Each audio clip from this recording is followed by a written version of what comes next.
അസ്സലാമലൈക്കും, welcome back. Restaurant സ്റ്റൈലുള്ള ഒരു egg പൊറോട്ടയുടെ recipe ആയിട്ടാണ് വന്നിട്ടുള്ളത്. ഇത് നമുക്ക് ഉണ്ടാക്കിയിട്ടെടുക്കാൻ വേണ്ടിയിട്ട് ഭയങ്കര ഈസിയാണ്. അതുപോലെ തന്നെ ഇതിലോട്ട് കറികളൊന്നും ആവശ്യമില്ല. നല്ല ടേസ്റ്റുള്ള ഒരു പൊറോട്ടയാണിത്. അപ്പം നമുക്ക് ഇത് ഉണ്ടാക്കുന്നത് എങ്ങനെയെന്ന് കണ്ടുനോക്കാം. കണ്ടുകൊണ്ടിരിക്കുന്നതിനിടയിൽ നിങ്ങൾക്ക് ഇഷ്ടമാണെങ്കിൽ നിങ്ങളുടെ എല്ലാ സപ്പോർട്ടും ഉണ്ടാവുക. ലൈക്ക് ചെയ്യാനും സബ്സ്ക്രൈബ് ചെയ്യാനും കമൻറ്റ് ചെയ്യാനൊന്നും മറക്കണ്ട. ഇതിന് വേണ്ടിയിട്ട് ഒരു പാത്രത്തിലോട്ട് ഞാൻ 2 കപ്പ് മൈദ ഇട്ടെടുക്കുന്നുണ്ട്. ഇനിയിപ്പോൾ ഇതിലോട്ട് ആവശ്യത്തിനുള്ള ഉപ്പൊന്ന് ചേർത്ത് കൊടുത്തിട്ട് നമുക്കിത് നന്നായിട്ടൊന്ന് മിക്സ് ആക്കി എടുക്കാം. ഇനിയിപ്പോൾ ഞാൻ ഒരു 1/4 കപ്പ് ഓയിൽ എടുത്തിട്ടുണ്ട്. അതിൽ നിന്ന് പകുതിയോളം ഞാൻ ഇതിലോട്ട് ഒഴിച്ചെടുത്തിട്ടുണ്ട്. അപ്പോൾ നമ്മളിങ്ങനെ ഒഴിച്ച് കൊടുക്കുകയാണെന്നുണ്ടെങ്കിൽ നമ്മുടെ കയ്യിൽ വല്ലാണ്ട് ഒരു മാവ് ഒട്ടിപ്പിടിക്കാത്ത രീതിയിൽ നമുക്കിത് കുഴച്ചെടുക്കാൻ വേണ്ടിയിട്ട് പറ്റും. ഇനി നന്നായിട്ടൊന്ന് മിക്സ് ആക്കി കൊടുക്കുക. ഞാൻ 1 കപ്പ് വെള്ളമാണ് എടുത്തിട്ടുള്ളത്. അതിൽ നിന്ന് പകുതിയോളം വെള്ളം ഇതിലോട്ട് ഒഴിച്ചെടുത്തിട്ടുണ്ട്. എന്നിട്ട് ഈ ഒരു വിസ്ക് വെച്ചിട്ട് തന്നെയാണ് ഞാനിതൊന്ന് മിക്സ് ആക്കി എടുക്കുന്നത്. ഇനി കൈ വെച്ചിട്ട് തന്നെ നമുക്കിതൊന്ന് കുഴച്ചെടുക്കാം. നമ്മുടെ കയ്യിൽ വല്ലാണ്ട് ഒട്ടിപ്പിടിക്കാത്ത രീതിയിൽ നമുക്കിത് കുഴച്ചെടുക്കാൻ വേണ്ടിയിട്ട് പറ്റും. വെള്ളം കുറേശ്ശായിട്ട് ഒഴിച്ചിട്ട് വേണം നമ്മളിതൊന്ന് കുഴച്ചെടുക്കാൻ വേണ്ടിയിട്ട്. ചെറിയൊരു ലൂസായിട്ടാണ് നമ്മളിതൊന്ന് കുഴച്ചെടുക്കുന്നത്. അപ്പോൾ ഇതുപോലെ ഒന്ന് റെഡിയാക്കി എടുത്തിട്ടുണ്ട്. ഇനി നമ്മൾക്ക് ഇത് ഒരു 5 മിനിറ്റ് ഒന്ന് കുഴച്ചെടുക്കുക. കൂടുതലായിട്ട് നമ്മൾ കുഴച്ച് ബുദ്ധിമുട്ടേണ്ട ആവശ്യമൊന്നുമില്ല. ഒരു 5 മിനിറ്റോളം ഒന്ന് കുഴച്ചെടുത്താൽ മതി. ഇപ്പോൾ ഇതാ ഞാനിത് നന്നായിട്ടൊന്ന് കുഴച്ചെടുത്തിട്ടുണ്ട്.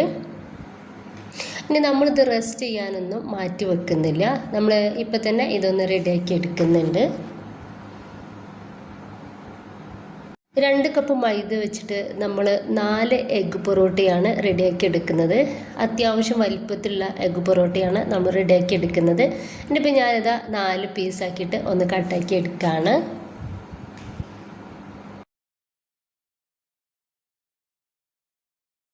ഇപ്പോൾ കൗണ്ടർ ടോപ്പിലേക്ക് കുറച്ച് മൈദ തൂവി കൊടുക്കുക.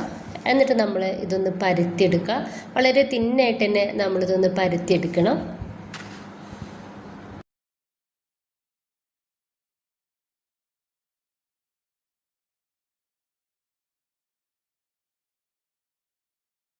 ഇപ്പോൾ ഇതാ ഈ ഒരു രീതിയിൽ വളരെ കട്ടി കുറച്ചിട്ട് പരത്തിയെടുത്തിട്ടുണ്ട്. ഇനിയിപ്പോൾ നമ്മൾ ഇതിലോട്ട് ഓയിലോ അതുപോലെ തന്നെ ബട്ടറോ നെയ്യോ എന്തെങ്കിലും ഇതുപോലെ ഒന്ന് തേച്ച് കൊടുക്കുക. എല്ലായിടത്തും ഒന്ന് സ്പ്രെഡാക്കി കൊടുക്കുക.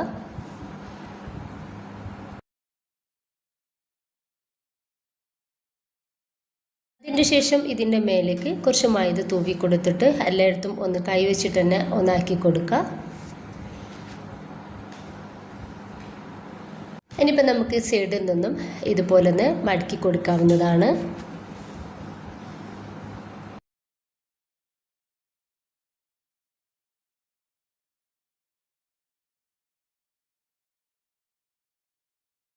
ഇത് മുഴുവനായിട്ട് തന്നെ ഒന്ന് മടക്കിയെടുത്തതിൻ്റെ ശേഷം നമ്മളിതാ കൈ വെച്ചിട്ട് ഇതുപോലൊന്ന് പ്രസ്സാക്കി കൊടുക്കുക. നന്നായിട്ട് തന്നെ ഒന്ന് പ്രസ്സാക്കി കൊടുക്കുക.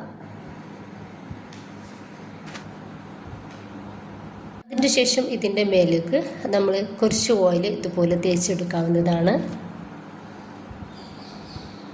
എന്നിട്ട് ഇതിൻ്റെ മേലേക്കായിട്ട് കുറച്ച് മൈദ തൂവി കൊടുക്കുക. എന്നിട്ട് നമുക്ക് ഇത് കൈ വെച്ചിട്ട് എല്ലായിടത്തും ഒന്ന് തേച്ചെടുക്കാവുന്നതാണ്. എന്നിട്ട് പൊറോട്ടയൊക്കെ മടക്കിയെടുക്കൂലേ, ആ ഒരു രീതിയിൽ തന്നെ ഇതൊന്ന് മടക്കിയെടുക്കുക. അപ്പോൾ അതാ ഈ ഒരു രീതിയിൽ ഒന്ന് മടക്കിയെടുത്തിട്ടുണ്ട്. ഇനിയിപ്പോൾ നമ്മൾ പരത്തിയെടുക്കാതെ കൈ വെച്ചിട്ട് തന്നെ കുറച്ച് ഓയിൽ കയ്യിലാക്കി കൊടുക്കുക. എന്നിട്ട് കൈ വെച്ചിട്ട് ഇതുപോലെ തന്നെ ഒന്ന് പരത്തിയെടുക്കാവുന്നതാണ്. ഇങ്ങനെ വേണമെങ്കിൽ ഇങ്ങനെയും ചെയ്തെടുക്കുക, അല്ലെങ്കിൽ നമുക്ക് പരത്തിയെടുക്കും ചെയ്യാം. ഏത് രീതിയിൽ വേണമെങ്കിലും നമുക്ക് റെഡിയാക്കി എടുക്കാവുന്നതാണ്. ഇപ്പോൾ അതും ഇതുപോലെ നന്നായിട്ട് തിന്നായിട്ട് ഞാൻ കൈ വെച്ചിട്ടൊന്ന് റെഡിയാക്കി എടുത്തിട്ടുണ്ട്. എന്നിട്ട് നമ്മൾ ഇതിലേക്ക് ഓയിൽ തേച്ചെടുക്കുക. എന്നിട്ട് പൊടി ഇതുപോലെ ഇട്ടെടുക്കുക. എന്നിട്ട് നമ്മൾ നേരത്തെ ചെയ്ത പോലെ തന്നെ ഒന്ന് മടക്കിയെടുക്കുക. നിങ്ങൾക്ക് ഏതാണ് ഈസി ആയിട്ട് തോന്നുന്നത് അങ്ങനെ ചെയ്തെടുക്കാവുന്നതാണ്.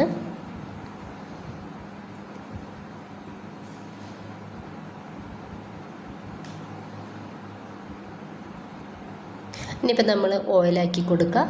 എന്നിട്ട് കുറച്ച് മൈദ തൂവി കൊടുക്കുക. എന്നിട്ട് എല്ലായിടത്തും ഒന്ന് ആക്കി കൊടുത്തിട്ട് നേരത്തെ ചെയ്ത പോലെ തന്നെ ഒന്ന് റൗണ്ട് ചെയ്തിട്ട് എടുക്കാവുന്നതാണ്.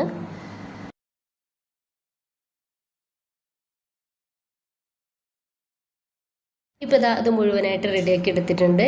നമ്മൾ എവിടെയും റെസ്റ്റ് ചെയ്യാൻ വേണ്ടിയിട്ട് ഇത് മാറ്റി വെക്കുന്നില്ല. ഇനി നമ്മൾക്ക് ഉടനെ തന്നെ ഇതുപോലെ ഒന്ന് പരത്തിയെടുത്തിട്ട് നമുക്ക് റെഡിയാക്കി എടുക്കാവുന്നതാണ്. കയ്യിൽ കുറച്ച് ഓയിൽ തേച്ച് കൊടുക്കട്ടോ, എന്നിട്ട് വേണം ഇതുപോലെ പരത്തി കൊടുക്കാൻ വേണ്ടിയിട്ട്.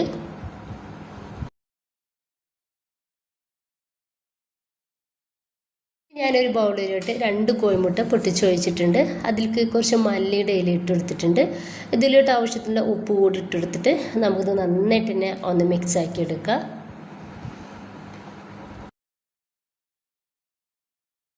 ചൂടായിട്ടുള്ള പാനിലോട്ട് കുറച്ച് ഓയിലൊന്ന് തേച്ച് കൊടുക്കുക. എന്നിട്ട് നമ്മൾ റെഡിയാക്കി വെച്ചിട്ടുള്ള ഒരു പൊറോട്ട ഇതിലേക്ക് വെച്ചെടുക്കാവുന്നതാണ്.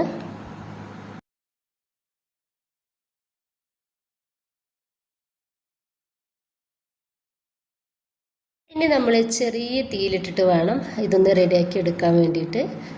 അപ്പോഴാണ് നമുക്ക് എല്ലായിടത്തും നന്നായിട്ട് പൂവായിട്ട് കിട്ടുള്ളൂ. അല്ലാന്നുണ്ടെങ്കിൽ ഇത് കരിഞ്ഞു പോകും കേട്ടോ. ഈ ഒരു സമയത്ത് മേലെ ചെറുതായിട്ടൊന്ന് ഡ്രൈ ആയി വന്നാൽ ഇതിൻ്റെ മേലേക്ക് കുറച്ച് ഓയിൽ തേച്ച് കൊടുക്കുക. നമുക്കൊന്ന് മറിച്ചിട്ട് കൊടുക്കാവുന്നതാണ്. വേഗത്തിൽ തിരിച്ചും മറിച്ചും നമ്മൾ ഇട്ടിട്ട് വേണം ഇതൊന്ന് റെഡിയാക്കി എടുക്കാൻ വേണ്ടിയിട്ട്. അത് അത്യാവശ്യം വലിപ്പമുണ്ടെന്നുണ്ടെങ്കിലും നമ്മൾ തീരും കട്ടില്ലാത്ത രീതിയിലാണ് ഇത് ഉണ്ടാക്കിയെടുത്തിട്ടുള്ളത്. ഇവിടെയും വളരെ കുറച്ച് ഓയിൽ തേച്ചെടുക്കാവുന്നതാണ്.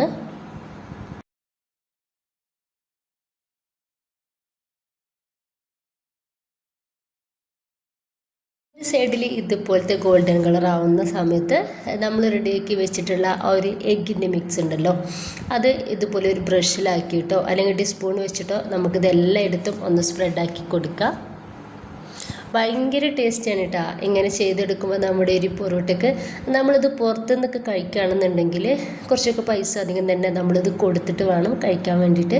അപ്പോൾ ഇതൊക്കെ നമ്മുടെ വീട്ടിൽ സിമ്പിളായിട്ട് ഉണ്ടാക്കിയിട്ട് എടുക്കാവുന്നതേ ഉള്ളൂ. ഇപ്പോൾ ഇതാ ഞാൻ എല്ലായിടത്തും ഇതുപോലെ ഒന്ന് റെഡിയാക്കി കൊടുത്തിട്ടുണ്ട്. നിങ്ങൾക്ക് വേണമെങ്കിൽ ഇതിലോട്ട് ചില്ലി ഫ്ലെക്സോ അല്ലെങ്കിൽ പച്ചമുളക് ചെറുതാക്കിയിട്ട് കട്ടാക്കിയതൊക്കെ ഇട്ടെടുക്കാവുന്നതാണ് കേട്ടോ. കുട്ടികൾക്ക് എരിവ് ഇഷ്ടമാണെന്നുണ്ടെങ്കിൽ ഇട്ടെടുക്കാവുന്നതേ ഉള്ളൂ. ഒരു ഭാഗം ചെറുതായിട്ടൊന്ന് പൂവായിട്ട് കിട്ടിയാൽ നമുക്ക് മറിച്ചിട്ട് കൊടുക്കാം. ഇനിയിപ്പോൾ നമ്മളൊരു കോഴിമുട്ട ആക്കി കൊടുത്താൽ 1-2 പ്രാവശ്യം മാത്രം നമ്മളിതൊന്ന് മറിച്ചിട്ട് കൊടുത്താൽ മതി. അത്യാവശ്യം വേവായതിൻ്റെ ശേഷമാണ് നമ്മൾ പൊറോട്ടയിലേക്ക് കോഴിമുട്ട ചേർത്തെടുത്തിട്ടുള്ളത്. ഒരു പൊറോട്ട റെഡി ആയിട്ടുണ്ട്.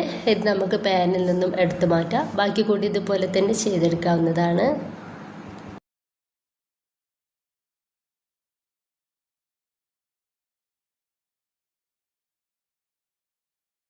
ഇത്രയേ ഉള്ളൂ. മുഴുവനായിട്ട് തന്നെ ഒന്ന് റെഡിയാക്കി എടുത്തിട്ടുണ്ട്.